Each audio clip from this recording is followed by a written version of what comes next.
Rabbi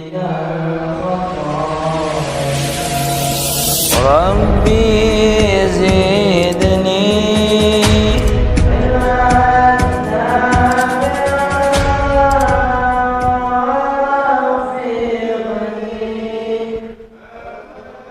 maqbula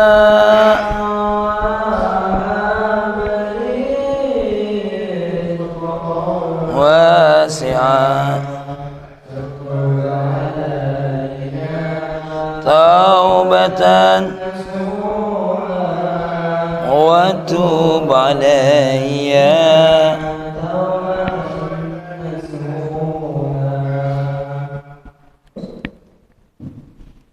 Assalamualaikum warahmatullahi wabarakatuh.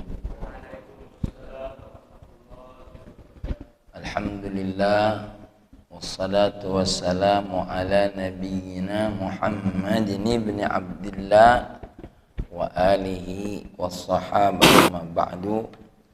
Qala Allah ta'ala fil Qur'anil Karim, a'udzu billahi minasy syaithanir rajim. Bismillahirrahmanirrahim. Rabbi shrah li sadri wa yassir li amri wahlul 'uqdatam min lisani yafqahu qawli. Allahumma inna nas'aluka fahman nabiyyin wa hifdzal mursalin wa ilhamal malaikatil muqarrabin. Iftah Allahumma iftah lana futuhal arifin. Jamaah salat subuh Masjid An-Nahar yang dimuliakan oleh Allah, kita mengucapkan alhamdulillah banyak-banyak karena malam hari ini kita masih diberikan oleh Allah kesempatan untuk bisa bangun, karena yang namanya tidur itu kalau kategori ahlus sufi madhannatul maut, sesuatu hal yang menjadi sebab dia berprasangka untuk meninggal dunia. Makanya banyak para ulama ya, seperti yang tercatat dalam kitab Al-Jawahirul Lu'lu'iyah, setiap menjelang tidur beliau, mereka semua senantiasa berucap selamat tinggal kepada keluarganya dan memberikan wasiat. Ya. Kalau kita ini kan tidur biasanya gimana? Tenang be, berpikir besok pasti bangun. Ya. Kalau para aulia itu ya, setiap mau tidur berkata kepada siapa? Kepada keluarganya. Ya. Mohon maaf ya. Semoga kita besok ketemu lagi.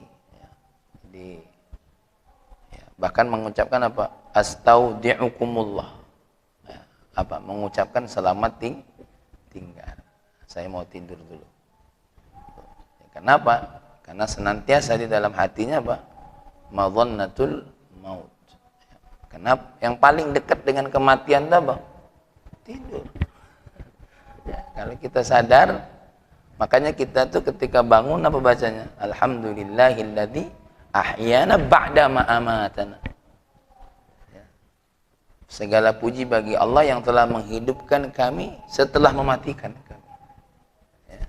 Alhamdulillahilladzi ahyana ba'da ma amatana wa ilaihin nusyur. Dan kepadanya lah kita akan nusyur itu, kembali kumpul.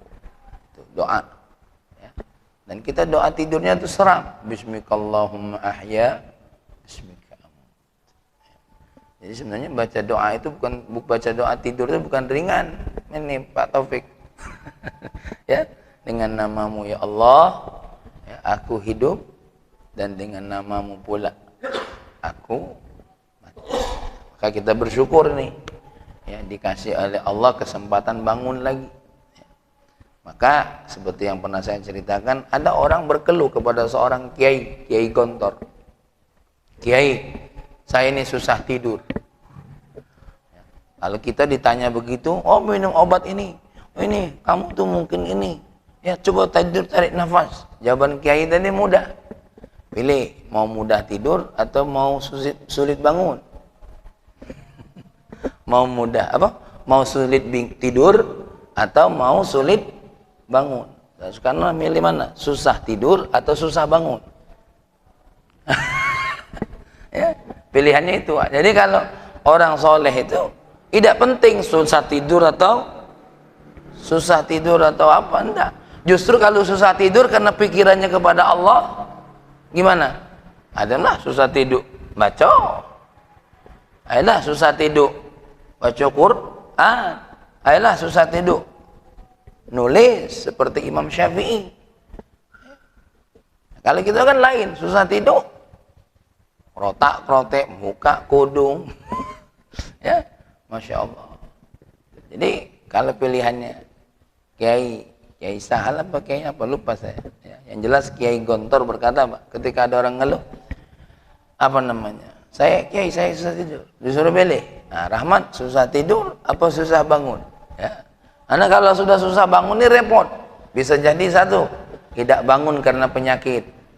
Atau tidak bangun lagi, sudah selesai. Ya, cukup umum. Maka dia balik nih, sudah syukuri. Susah tidur pun nikmat dari Allah. Bahkan ada juga orang tuh yang dikit-dikit mau tidur. Ya. Mana Medi? Dikit-dikit mau tidur. Nah baik. Insyaallah hari ini kita akan masuk kepada hikmah yang ke-12. Ya. Di mana beliau berkata, ma nafa'al qalba syai'un mithlu uzlatin yadkhulu biha maidan fikrah. Sesuatu hal yang bisa memberikan manfaat kepada hati itu adalah sesuatu yang mithlul uzlah, sesuatu yang seperti uzlah. Kenapa? Yadkhulu biha, karena masuk dengan adanya uzlah tadi apa? Maidanu fikrah. Apa maidan itu? Lapangan. Tapi yang dimaksud dengan maidan di sini apa? Kesempatan untuk apa? Berpikir. Kesempatan untuk merenung. Ini saya ulangi lagi. Ma nafa'al qalba syai'un mithlu uzlatin yadkhulu biha maidana fikrah. Sesuatu yang dapat memberikan manfaat ya kepada hati ini adalah syai'un, adalah sesuatu yang mislu uzlah, yang seperti uzlah ya. Sesuatu hal yang bernilai seperti uzlah. Yadkhulu biha, masuk biha dengan uzlah ini apa? Maidan fikrah, kesempatan ya untuk berpikir. Baik. Apa yang dimaksud dengan an-naf'u? Manfaat dua. Husulul faidah wal maidah. Ya. Manfaat itu, yang dimaksud dengan manfaat itu dua. Dapat faedah itu apa? Keuntungan. Wal maidah itu apa? Hidangan. Jadi kalau kita dapat manfaat itu dua keuntungan. Bisa jadi dapat apa? Dapat, kalau diartikan dunia ya Mas Eko ya, dapat duit atau dapat makan. Ya, dapat makan. Jadi waktu akan ngomong apa? Woi, manfaatnya itu. Nah, dua kemungkinan, dapat duit atau dapat hidangan. Ya, faedah itu apa? Bisa duit, bisa hadiah, bisa sesuatu yang menambah buat diri kita. Apa baik? Menambah harta, nambah sehat. Ya, seperti olahraga. Ya, olahraga dapat apa? Faedah, apa faedahnya? Sehat, ya. Apalagi olah jantung, sesuatu yang menilai faedah. Cuma ini aku terjemahkan apa? Dapat untung atau dapat hidangan. Hidangan itu apa? Sajian. Seperti kita masuk dalam rumah makan atau di dapur, apa sajiannya? Makanan. Tapi kalau kita masuk dalam majelis ilmu, apa hidangannya? Ilmu, nasihat, peringatan, informasi, macam-macam lah maidah itu, tergantung tempatnya, sajiannya itu tergantung tempat. Jadi intinya kata Syekh Ahmad Zarruq, manfaat itu ada dua, faedah dan maidah. Apa tadi? Faedah dan maidah. Jadi kalau seandainya Pak Ari diajak oleh Pak Yul jalan, Tanya, apa faedahnya, apa maidahnya? Ya, dua itu. Dan kalau bisa salah satunya. Kalau tidak kati dua-dua ini, ya, jangan ikut. Ya, bisa jadi nambahi dosa. Kemana Pak Yun? Makan durian. Dapat maidah berarti. Ikut. Ya, makan durian dapat maidah. Walaupun tidak dapat faedah, dapat apa? Maidah. Itu takarannya. Makanya orang itu kalau ditawari sesuatu milih. Mendak dapat faedah, dapat maidah. Ayo, hadir kondangan. Ya, kebetulan kondangan nih, ya, sebenarnya tidak kati faedahnya. Misalkan dati kondangan, dulur bukan, masakan. Ya sudah, di kondangan pasti ada apa? Maidah. Cuma yang jadi masalah kita tidak diundang. Mendak diundang ini masalah sebenarnya. Yalah. Jadi itulah, kalau seandainya Pak Taufik diajak jalan oleh Pak Yul, tanya, apa faedahnya, apa maidahnya? Diajak kumpul kemarin, apa? Aku kemarin tidak sempat hadir, kumpul tetangga. Tanya, apa faedahnya? Dati, cuma nak makan-makan, hadir, karena ada maidahnya. Ya, ada maidah. Cuma maidah ini jangan diartikan bahasa Palembang. Oh, maidah, ya, maidah itu apa? Maknya idah, maidah. Baik, apa yang dimaksud dengan al-qalbu di sini?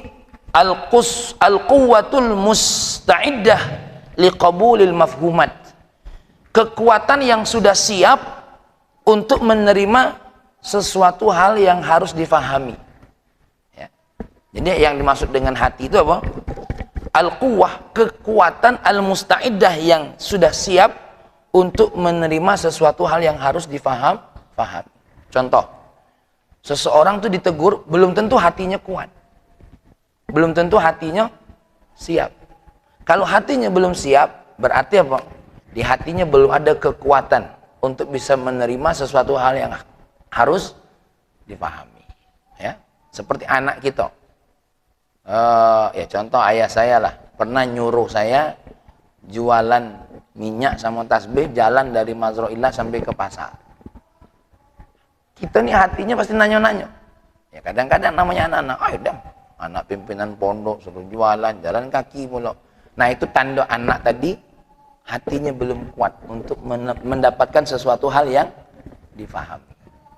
Ada anak-anak kita baru faham teguran wong tua ketika kapan? Ketika lah SMP atau lah SMA. Oh ini yang diomongi bapak itu. Berarti hatinya sudah mulai punya kekuatan yang siap. Tapi ngasih tahu ini jangan kaget nunggu dia siap dari sekarang, gitu loh. Ya, dari sekarang penanaman tuh tembak terus, biar mengganggu pikirannya, biar mengganggu jiwanya. Karena biasanya jus itu akan jadi jus diapoi, digoncang dulu, dihancurkan dulu, gitu. Begitulah Soekarno. Nah kaget. Pas lah tercicip, oh ini jus ini masam manis, baru tahu. Maka kadang-kadang kita harus nengok ketika anak ini belum paham nasihat kita jadi tahu apa. Memang hatinya belum punya apa? Kekuatan yang apa? Siap untuk menerima apa yang perlu dia pahami. Nah, inilah pentingnya kita belajar apa? Nah, contoh, ketika kita dicaci, dimaki, masih goyang, ya, itu padahal senantiasa bilang, dipuji tidak terbang, dicaci tidak tumbang. Itu cuma di mulut, tapi di sini belum. Ya, makanya kekuatan yang utama itu bukan di mulut, di sini. Maka hati di sini maksudnya apa? Kekuatan yang siap untuk apa? Menerima sesuatu yang harus difahami. Makanya penting Nabi itu selalu ngomong, ya nih, istafti qalbak, tanya hatimu. Kalau hatimu belum bisa memberikan sesuatu ide yang bagus, berarti apa? Hatinya belum menjadi apa?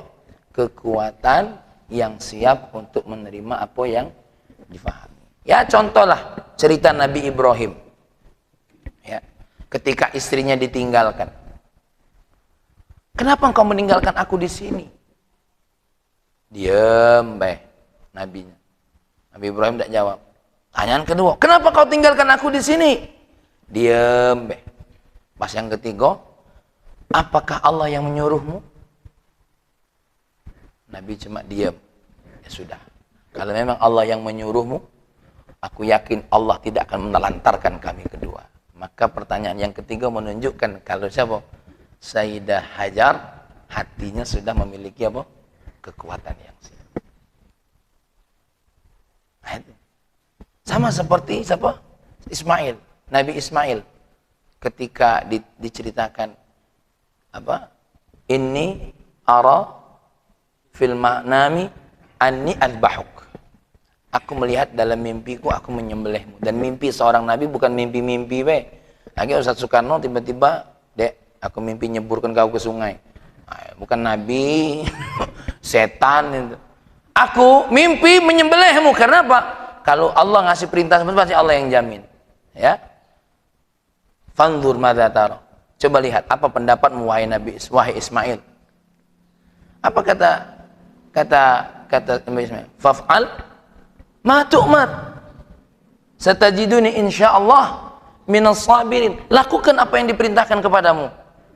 Tanda hatinya apa? Ismail sudah memiliki apa? Kekuatan yang sudah siap untuk menerima apa ini perintah Allah. Karena aku yakin ayahku tak akan melakukan ini kecuali karena perintah Allah.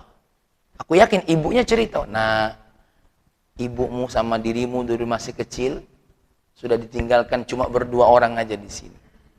Jadi kau harus siap-siap, apapun yang keluar dari mulut ayahmu itu adalah perintah Allah. Karena anak kita wajar, Pak Yul kalau disuruh sholat masih berat, ya. Kenapa? Bisa jadi hatinya belum menjadi apa? Kekuatan yang siap. Ini kita baru ngaji terjemah perkata, belum ngaji terjemah nasihat. Itu luar biasa. Apa yang dimaksud dengan al-uzlah? Al-uzlah itu apa?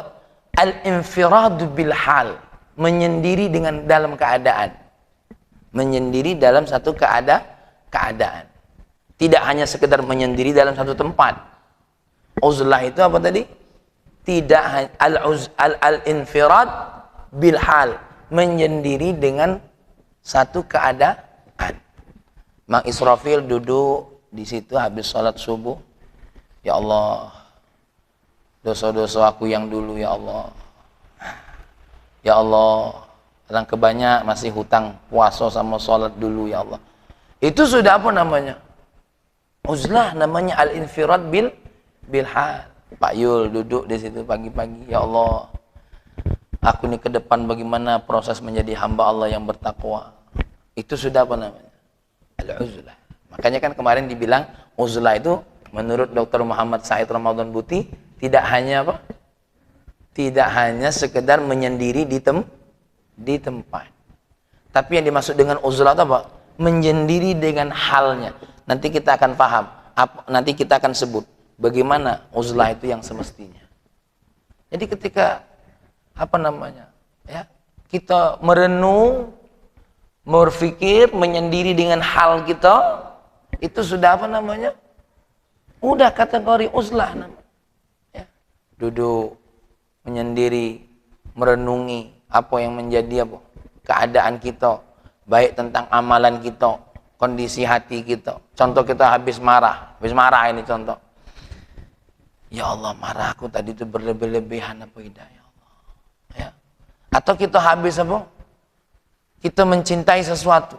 Contoh, ya, Nabi kita Muhammad. Ketika habis sholat tahajudnya, kan istrinya lebih dari satu. Dia berkata kepada Allah, ya Allah, inilah yang bisa aku bagikan kepada istri-istriku. Ya. Aku tahu apa yang aku bagikan ini masih bernilai apa? Kekurangan di sisimu ya Allah. Doa kita, ketika akhir doa, itu doa renungan namanya.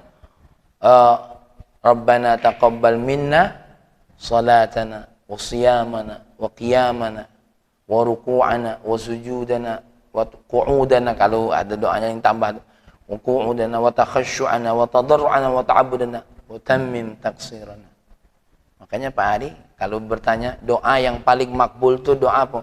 Doa yang hatinya wusul kepada Allah. Kalau yang doa yang aku baca tadi itu duo, bisa jadi doa, bisa jadi bacaan doa. Ya. Karena berdoa itu yang paling penting apa? Hatinya yang wusul, walaupun bahasa Indonesia. Ketika ada cucung datang ke Wak Pendi, Yai doa ke? Nah, Yai dah hafal doa. Tak penting. Yai dah hafal doa. Yai yang penting berdoa. Pegang kepalanya, ya Allah. Jadikan cucung ini apa? Pinter memilih mana yang baik, mana yang buruk. Pegang dadanya, ya Allah. Jadikan hati cucung ini apa? Kuat. Bisa menerima apa? Sesuatu hal yang harus dia pahami nanti. Itu doanya. Baru yang ketiga doanya. Ya Allah. Apa kita doakan? Mudah-mudahan segala urusannya dunia dan akhirat dimudahkan. Jadi doanya itu tidak usah detail-detail. Biar umum, biar kena galau. Kalau seandainya Wak Pendi sebagai Yai tadi doanya, mudah-mudahan urusan kau tes ini lancar. Ah, ini urusan tes mah lancar. Ya, urusan yang lain belum lancar kakek. Makanya doa kita ini enak. Assalamualaikum. Nak pagi, nak sore, nak yang lalu sejahtera. Kalau cuma selamat pagi Pak Ari, pagi saja. Siang tak, belum tentu selamat. Karena aku doakan pagi ini baik. Ya. Maka doa kita tuh kalau umum enak. Rabbana atina fid dunya hasanah, itu doanya umum. Rabbana hablana min azwajina wa dzurriyyatina, doanya umum. Ya. Apalagi? Doa Rabbana la tu'akhidna, ya Allah, ya, jangan engkau hisab kesalahan kami itu, jangan engkau hisab ya Allah. Kesalahannya umum apa baik? Jangan engkau hisab, disengaja, tak disengaja, dilihat, tak dilihat. Nah, maka ketika kita merenungi tentang diri kita, itu namanya apa? Al-uzrah, al-infirad, menyendiri. Menyendiri. Waqad yuradu bi al-khalwah. Bahkan bisa jadi uzlah ini maksudnya apa? Menyepi, menyendiri, menyepi sendiri. Maka iktikaf itu bisa jadi maknanya apa? Uzlah. Asal apa tadi? Menyendiri dengan keadaannya. Tapi kalau iktikaf ya, sibuk ngatoi wong, itu dapat iktikafnya baik, tak dapat nilai uzlah. Gitu loh. Seperti ngaji ini, walaupun rombongan mah ini, tapi dari ngaji dari dapat apa? Perenungan, menyendiri dengan halnya, itu juga disebut apa? Uzlah. Gitu loh. Disebut dengan uzlah. Ada juga yang menyendiri, tapi tidak bernilai uzlah. Contoh, nunggu duren, dewean di kebun. Ngapa? Uzlah. Oh, lemak baik ngomong uzlah. Itu nyendiri nunggu duren. Tapi kalau dia nyendiri, walaupun di halayak ramai, tapi apa? Merenung dengan halnya, itu sudah uzlah. Gitu loh. Nah, apalagi sambil nunggu duren, apa? Baca Quran, merenung, mengingat Allah. Ya Allah, alhamdulillah nih, aku nih punya kebun duren ini. Hah? Alhamdulillah, anak sekolah galau. Terima kasih ya Allah. Seperti malaikat Jibril bertanya kepada Allah. Wahai Jibril, ya Allah, apakah ada makhluk yang engkau ciptakan seperti aku? Apa jawab Allah? Tidak ada. Di antara malaikat engkau yang punya 600 sayap ini, ya, gagah tinggi. Kenapa? Kalau Jibril itu kita lihat wujud aslinya, dunia tidak ketinggalan. Saking besar. Ya, maka malaikat Jibril bertanya kepada Allah, ya Allah, ini cerita biasanya dalam kitab Daqaiqul Akhbar, ya, dalam kitab-kitab tentang apa? Tentang yang menceritakan makhluk-makhluk Allah. Ya Allah, adakah engkau menciptakan makhluk sepertiku? Tidak ada. Ya, karena bersyukur. Apa karena bersyukur? Beliau langsung sholat, ya, sujud kepada Allah. Itu, ya, itulah sedikit tentang makna uzlah. Oke. Di situ ada kata-kata maidan. Apa maidan itu? Majal. Majal itu apa? Kesempatan. Maidan itu kan tempat yang luas. Maka diambil sebagai kata-kata majaz, maidanul fikrah. Sebagai majaz apa? Tempat yang luas untuk apa? Berpikir. Tempat yang tanpa ada hambatan untuk apa? Karena tempat uzlah biasanya sempit. Tapi walaupun sempit, luas, lapang. Seperti kita nengok tanah lapang. Wow, ya Allah. Orang biasa hidup di kota, wajar kalau nengok laut itu apa? Kayak punya apa namanya? Punya pengaruh apa? Secara jasmani. Set, cus, oh, ya Allah, ya. Sama orang yang pergi ke Padang tuh, yang daerah apa tuh namanya? Yang puncak yang tinggi-tinggi. Pas nengok hamparan besar tuh, nah, maka orang uzlah tuh harapannya begitu. Apa namanya? Saat terbuka pikirannya, yang tadinya sempit terkorong oleh apa? Dunia, dibuka. Jadi dipikir kalau, ya Allah. Aku nih alhamdulillah lahir tahun sekian. Aku nih alhamdulillah lahir wong tua aku masih lengkap galau. Aku waktu punya kawan, dia lahir mak bapaknya sudah tidak ada. Alhamdulillah ya Allah, berkat wong tua aku jadi kenal dengan agama Allah. Jadinya aku nih agamanya bukan cuma sekedar keturunan, tapi benar-benar agama yang menjadi apa? Menjadi satu tambatan hati dalam diri. Alhamdulillah ya Allah, aku dari bujang walaupun sulit tapi tidak sesulit kawan. Alhamdulillah ya Allah, aku nih nikah tepat waktu. Ada kawan ya Allah nikah lambat. Contoh kawan aku yang bajunya kotak-kotak deket tiang ya Allah. Badri. Ya, agak lambat ya Allah. Ya, alhamdulillah ya Allah, aku nih waktu melamar tidak pernah ditolak ya Allah. Tidak cak kawan aku yang baju kotak tuh ya Allah, berapa kali melamar ditolak. Contoh baik dek, Badri, jangan tersinggung. Ya, ini contoh. Itu contoh orang yang apa namanya? Menggunakan maidanul fikrah. Ya. Luas dia melihatnya. Jadi apa? Tidak terkongkong dengan masalah yang dia hadapi baik. Nah, kita ini kadang-kadang karena saking fokusnya sempit. Otak ini jadi apa? Sempit. Ustaz Soekarno mungkin pernah merasakan itu. Saking sibuknya apa? Cak dunianya apa? Sempit. Baru punya masalah sih kok seolah-olah hancur hidup aku. Hancur aku. Sudah aku lebur.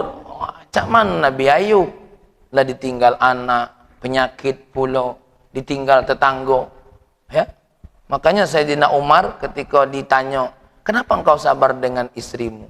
Yoi, pahalanya seperti pahala sabar Nabi Ayub. Baca dalam kitab Uqudul Lujain. Itu. Nah, kita ini kadang-kadang punya masalah dengan bini, otak kita lah sempit. Sudah, tidak bahagia hidup aku. Lah, sempit namanya. Maka harus dilapangkan, Pak Ari.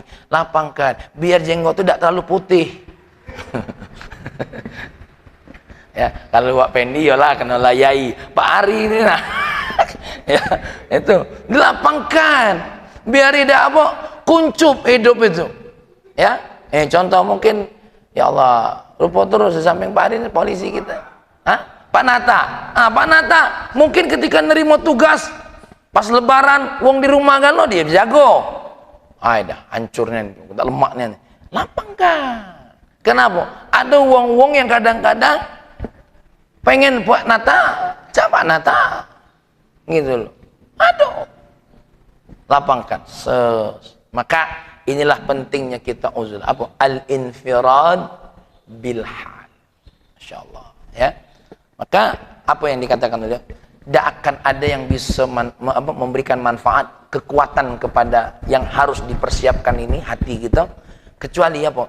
Sesuatu yang nilainya seperti uzlah. Ingat, sesuatu yang nilainya seperti uzlah. Ya. Maka di dalam kitab Al-Syarah Hikam, ya, Dr. Muhammad Said Ramadan Buti mengatakan bukan harus uzlah, tapi apa? sesuatu yang nilainya seperti uzlah gitu loh. Jadi bukan berarti harus apa? Masuk goa, apa lagi kira-kira? Hah? Apa kira-kira gambaran kita uzlah itu apa? Wak Mangali. Gambaran kita uzlah masuk goa, ke gunung, betapa? Tidak. Ketika kita puasa itu bisa jadi nilainya uzlah. Kenapa? Al-iqlal min at-ta'am. Ya. Contoh kalau seandainya kita ini, ya Allah, aku ni caknya tidak bisa nian nahan makan puasa. Kenapa? Al-infirad bil hal. Ya. Bisa jadi seperti itu. Jadi ada wong yang tanpa puasa dia sudah mendikitkan makan. Contohnya.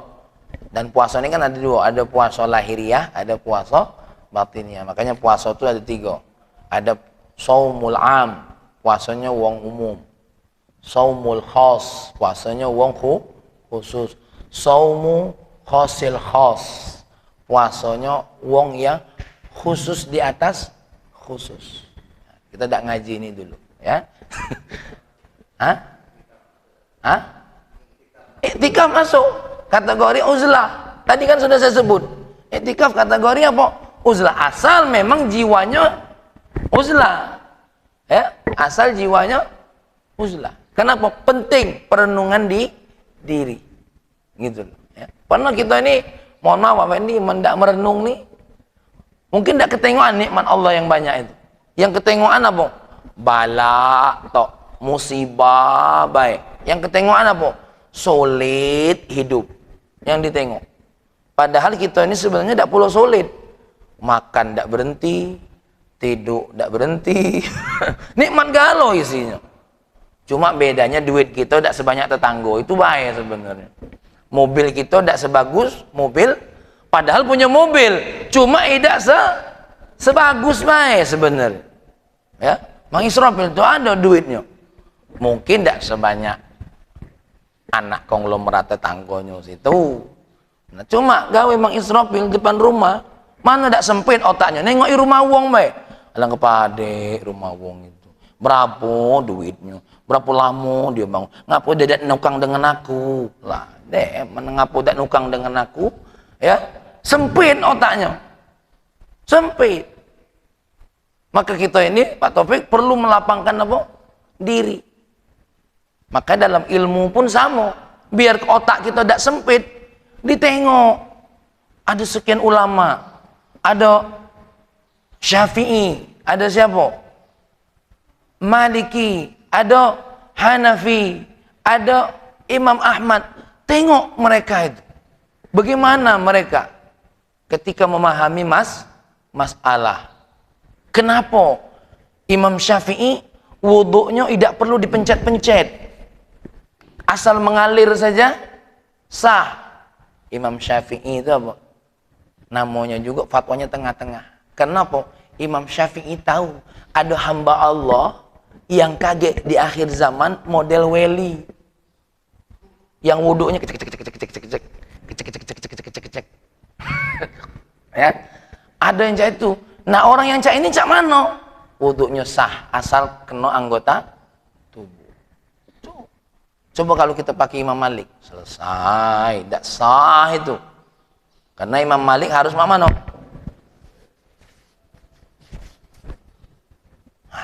Tuh. Kalau Imam Syafi'i tidak sah. Ya, tuh. Ada hikmahnya, Pak. Makanya walaupun hadis ini jadi perdebatan, ikhtilafu ummati rahmah. Perbedaan umatku itu apa? Rahmat, kasih sayang. Nah, baik. Ya. Nah, inilah sedikit penjelasan tentang dari setiap kata-kata yang ada dari ini. Berikutnya apa? Fikrah. Apa fikrah itu? Tadi uzlah sudah ya. Maidan sudah. Maidan itu majal, kesempatan. Fikrah. Apa yang dimaksud dengan fikrah? Bukan. Ya, fikrah. Apa yang maksud dengan fikrah? Isti'malul quwa fi talabil ilmi min wajhihi bi tariqah. Apa yang maksud dengan fikrah itu? Menggunakan kekuatan di dalam mencari ilmu min wajhihi, dari dirinya, bi tariqah, dengan cara. Bagaimana? Contoh, kita berpikir, ya Allah, aku ini kepengen nian bisa khusyuk sholat. Gimana lah caranya ya? Coba saya nanya sama guru. Coba saya buka informasi. Bagaimana jalan untuk khusyuk. Nah itu namanya isti'malul apa? Quwa. Fikrah itu apa? Isti'mal quwa. Bukan cuma menggunakan akal. Tapi apa? Menggunakan quwa. Dipikir-pikir tidak ketemu. Berarti menggunakan apa? Apa? Nanyo. Minta petunjuk. Pak Ari pernah tidak berpikir? Tidak terpikirnya mak mano caro. Apa yang dipikir? Nyari kawan, nyari konsultan. Cak manolah supaya pelanggan toko ini rame. Cari info, dapatlah pergi ke dukun Pulan. Itu fikrah namanya. Itu fikrah. Secara umum, walaupun fikrahnya agak shit. Itu ketika kita menggunakan apa? Kekuatan kita, ya, dalam rangka apa tadi? Mencari informasi, mencari ilmu dari satu sisi dengan cara, maka itu namanya apa? Fikrah, berpikir. Ya. Jalanlah ini Pak Taufik, set, mak mano lah cara proses apa? Nyari madu nih, madu, jangan madu yang lain. Nanti Pak Taufik madu yang lain. Madu, ini madu nian maksudnya tuh. Kakek otak Pak Taufik bukan apa-apa, kayak ceramah didengar ayu di sana lah. Apa Ustaz kami bahas masalah madu tadi? Tidak, madu ini madu nian. Kakek lain. Nah, cak mano lah nak nengok wong tuh proses ngambil madu. Pas nengok, ay wajar madu nih mahal. Ngambeknya naik pucuk pohon tinggi-tinggi. Belum lagi berlawanan dengan apa? Tawonnya. Oh ya Allah, walaupun pakai apa? Pakai alat, bocor be alat tuh, tersentuh bengkak, raijo, demam. Terpikir oleh kita, ini informasinya. Akhirnya sudahlah, aku jangan meres dewek beh. Aku mesen belah. Karena kalau nak nengok caranya mah ini dem tak jadi. Itu. Kan kadang-kadang kita terpikir, manolah caranya. Beda. Bisa jual madu dengan harga yang bisa kita atur. Ada kawannya letuk, meres dewe, ngambil dewe. Wah, ya sudah kalau itu. Pas nengok sampai di lapangan, naik pohon tinggi-tinggi, dia mundur, tidak kuat gitu. Ya sudahlah, mesan baik kalau itu.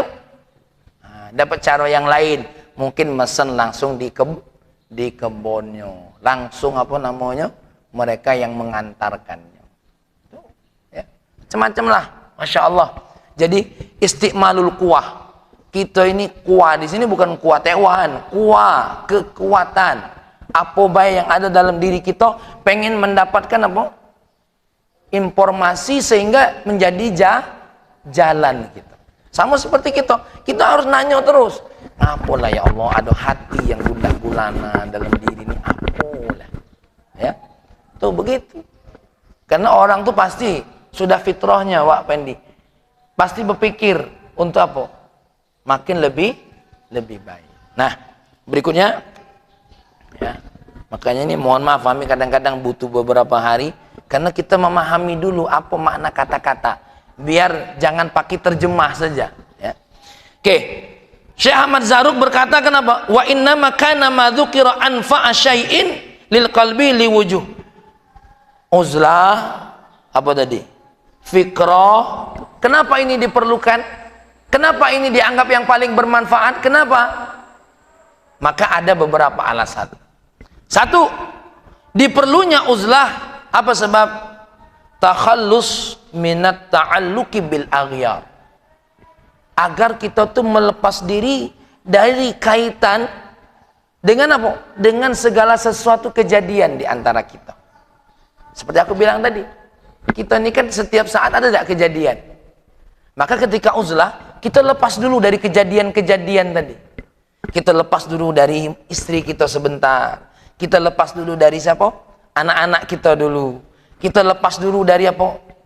Pekerjaan-pekerjaan kita. Makanya liburan itu juga penting. Nah, tidak percaya. Sayyidina Ali yang ngomong nih. Tapi liburannya wong bertakwa beda. Bukan liburan tapi malah mening kepala. Contoh ngabisi biaya, itu kan namanya mening ke kepala. Liburan yang dimaksud ini, Wak, liburan yang bukan mening ke kepala, justru malah ini gara-gara liburan lagi nak dipikirkan loh, tiketnya. Ya, yang dimaksud dengan liburannya apa? Tarwihul qulub. Apa tadi? Menenangkan hati. Itu yang dimaksud dengan liburan oleh Sayyidina Ali. Maka Ustaz Soekarno perlu liburan. Liburan yang bukan apa? Meningkan kepala. Kalau jalan-jalan ke Spanyol itu bukan liburan tuh namanya. Ya, itu bukan malah menenangkan pikiran.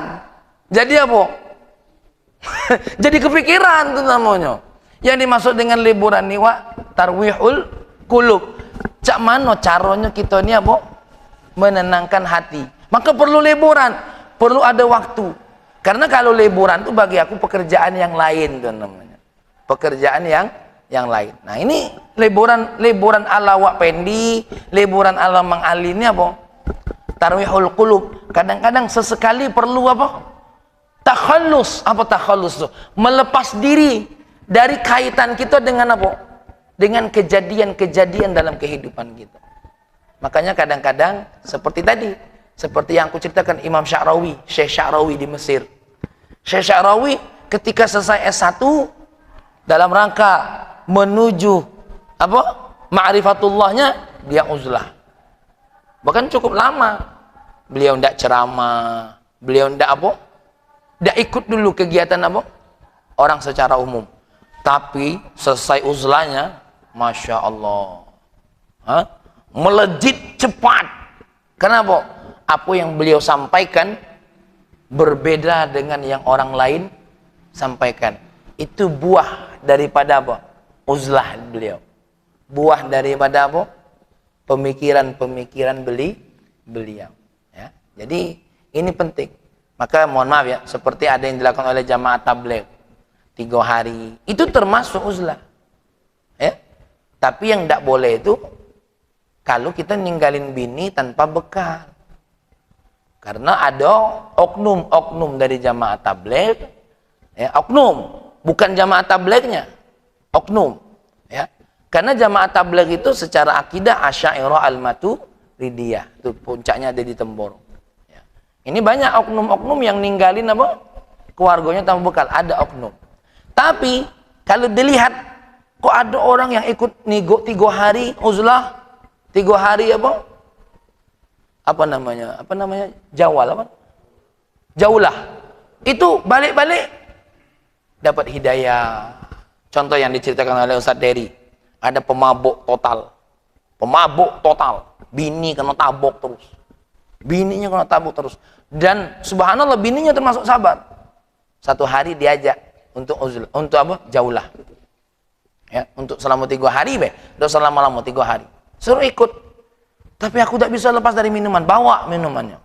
Bawa. Yang penting pas sholat jangan mabuk. Dibawa minumannya. Ditenteng minuman. Ya. Habis sholat dengerin nasihat. Namanya wong mabuk. Aku pernah ngobati wong kena narkoba. Ya. Itu apa? Nak minum terus. Tapi pas bahkan dia keluar, dia tahu kawannya. Dia nak keluar nak minum. Ya. Tapi pas megang minuman, sebentar lagi Isya ini kan tak boleh mabuk, tak ada ikut jauh lah dan tak jadi lagi. Tak jadi lagi. Terus subhanallah 3 hari langsung dia berubah, nangis terus. Tapi itulah buntu wong jauh lah nih. Dah kata duit. balik itu kepengen menebus kesalahan dirinya. Dia pengen apa? Beli hadiah untuk istrinya. Berilah buah anggur, cuma ada duit berapa ribu, nanya sama tukang buah, bisa tak beli anggur dengan duit 2.000? Bisa, tapi cuma dapat 3 potel. Tak apa-apa, 3 potel jadi. Dibawa balik pakai sorban, ya. Assalamualaikum. Salam, kata bininya. Pas dibuka, bisa ini, siapa? Mohon maaf ya, tidak nerima tamu karena suami saya lagi tidak di rumah. Karena lapang link. Biasa pemabuk urak-urakan tadi. Suaminya diam. Kamu tidak kenal saya? Kamu siapa? Loh, kamu tidak kenal? Pas ditengok, oh ya Allah, suamiku, dipeluknya, di ininya, ya. Kemudian apa? 3 buah anggur tadi, aku tidak bawa hadiah apa-apa, cuma bawa 3 ini, ya. Nah, aku minzin menyuap dirimu. Nangis istrinya. Kenapa nangis? Apa sebab? Karena selama ini tangan tidak pernah nyuapi dia. Yang ada nabok, nerajang. Nah, maka ini kesedihan. Nah, ini satu hal yang langka. Jadi uzlah itu tidak mesti harus ke gunung dewean.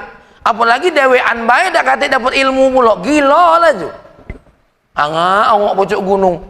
Ya, karena apa?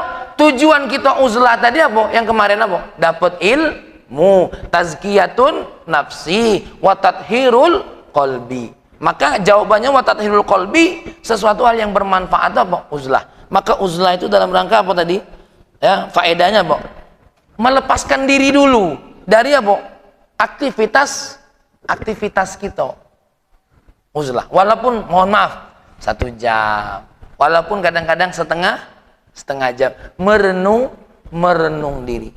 Baru yang kedua, apa yang kenapa kita harus harus berpikir? Karena dengan berpikir apa? Tastakhrijul haqa'iq, mengeluarkan hakikat-hakikat. Coba dipikir, kenapa kita ini sholat? Coba dipikir, kenapa kita ini yang kentut buntut? Kapan wudhu yang dibasuh? Muka. Ngapa udah dicebok bae muka ini? Ada apa? Kok kita nyentuh istri batal wudhu? Nyentuh perempuan kok batal wudhu kita? Padahal perempuan ini kan bukan najis. Kenapa? Nah, dipikir itu tuh. Kenapa? Berpikir itu apa? Tastakhrijul haqa'iq. Bisa mengeluarkan apa? Hakikat-hakikat. Yang tadinya sholat kita cuma syariat, ketika kita sudah apa tadi? Merenung diri uzlah, ujungnya sholat kita ini jadi apa, Pak Pendi? Jadi hakikat. Jadi syariatnya dibuat, hakikatnya tercapai. Kenapa para ulama berkata, semaksiat-maksiat kamu, sependosa-pendosa kamu, jangan ninggalin sholat. Kenapa? Ada apa? Ini kadang-kadang orang yang tidak ngerti hakikat sholat, percuma baik kau tuh sholat, tapi kau masih maksiat. Jangan, ini bahasa bahaya. Aku punya guru namanya Said Muhammad Salim, Habib Salim bin Abdullah bin Umar Asy-Syatiri. Itu beliau ngomong, anak-anakku, sependosa-pendosa kamu, sekalipun dosa besar, jangan ninggalin apa? Sholat. Karena kalau kamu sudah ninggalin sholat, kamu akan ninggalin Allah. Kalau ninggalin sholat, kita cuma kategori fasik. Tapi kalau sudah ninggalin sholat, bisa jadi kita masuk kategori apa? Kafir. Tuh. Maka ada seorang sahabat, Pak Taufik, ada seorang sahabat ngomong, si fulan masih suka berzina, suruh sholat. Dia sudah sholat Nabi, tapi masih suka berzina, suruh sholat. Dia masih suka berzina ya Nabi, walaupun sudah sholat, suruh sholat. Jangan suruh berhenti sholat. Tidak lama ya Nabi, gimana? Dia sudah berhenti sholat. Karena sholat itu termasuk uzlah, termasuk uzlah untuk kita berpikir kepada Allah. Sesaat kan? Waktu itu kita berhenti dari semua aktivitas. Allahu Akbar. Ngomong tidak boleh. Nengok kiri kanan makruh. Bagusnya baju wong. Lagi sholat lagi nengok baju wong, bagus niat. Ngapo yang wong di depan ini bajunya nak kotak-kotak nih ngapo? Apa ini tanda jomblo? Ya kan? Mang Israfil kapan sholat pecinya hitam itu itulah. Tidak katik peci lain. Contoh nih Mang Israfil. Ini ada orang yang nengok kayak gitu dalam sholatnya. Mestinya dia uzlah. Kalau sudah Allahu Akbar, ya, sesuatu yang bakal mengganggu hati kita sholat sudah tinggalin Allahu Akbar. Karena jangan heran kalau ada wong nangis sampai sujud. Ketika sujud, kenapa? Saat itu dia fikrah apa? Mengeluarkan hakikat. Tek. Pas ketemu, ya Allah, aku ni pendosa, aku ni hambamu yang tak katik dayo. Bisa nangis, meleleh itu. Bahkan imam sudah berdiri pun dia lupa. Bisa jadi. Kenapa? Dia wusul dalam apa? Dalam fikrahnya dia. Fikrah ini hati maksudnya, ya. Perasaan dirinya itu wusul. Ya. Nah, apa dua fungsinya? Itu berikutnya, apa? Ya. Kalau sudah uzlah dan fikrah menyatu, apa yang akan didapat? Annahuma ma'an yu'akkidanil hasil. Uzlah dan berpikir ini bisa memberikan apa? Pemantapan kita dalam menuju hasil yang diinginkan. Itu tujuannya, ya. Jadi fikrah dan uzlah ini dua hal yang harus ada dalam diri kita agar apa? Nanti hasilnya dapatnya mantap, Pak Pendi. Hasilnya dapatnya mantap. Kenapa uzlah dan fikrah ini tidak bisa dipisahkan? Insya Allah pertemuan yang berikutnya akan kita bahas. Ya, karena ini sudah jam 6 lewat. Ya. Jadi pertanyaan yang berikutnya apa? Kenapa uzlah dan fikrah tidak bisa dilewat? Uzlah baik tidak tanpa fikrah. Kenapa? Fikrah baik tidak pakai uzlah. Sudah ya Allah, aku ini tidak pakai uzlah. Pokoknya aku berpikir. Ya, kenapa itu tidak bisa? Insyaallah panjang umur, ya, Senin sama Selasa depan kita ketemu. Mudah-mudahan panjang umur dan badan sehat. Ya, mohon maaf ini tidak saya lanjutkan. Kenapa?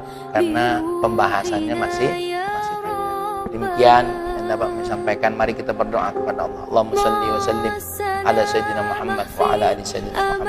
Ya Allah, kami bukan walimu, kami bukan waliullah, kami bukan orang alim, kami bukan orang soleh, tapi kami mencintai mereka, ya Allah. Mudah-mudahan dengan kami mencintai mereka, terbawa hati ini untuk menjadi seperti mereka, ya Allah. Ya Allah, ya Rahman, ya Karim, beratnya melawan hawa nafsu ini, ya Allah. Beratnya untuk menyikapi segala sesuatu dengan ketakwaan kepadamu, ya Allah. Maka berikan kami kemudahan, ya Allah, untuk semakin memahami diri kami kalau kami ini ada dalam genggaman-Mu, ya Allah, sebagai hamba Allah yang Engkau miliki, yang Engkau kuasai, ya Allah. Ya Allah, ya Rahman, ya Karim, hidayah semuanya ada di tangan-Mu, ya Allah. Berikan hidayah kepada anak-anak kami, ya Allah, agar mereka semakin dekat kepadamu, ya Allah, agar mereka semakin jauh dari maksiat yang akan mengundang laknat-Mu, ya Rahman, ya Karim. Rabbana ya Allah, hablana min azwajina wa dhurriyyatina qurrata a'yun waj'alna lil muttaqina imama. Rabbana atina fid dunya hasanah wa fil akhirati hasanah wa qina adzabannar. Alhamdulillahirabbil alamin. Assalamualaikum warahmatullahi wabarakatuh.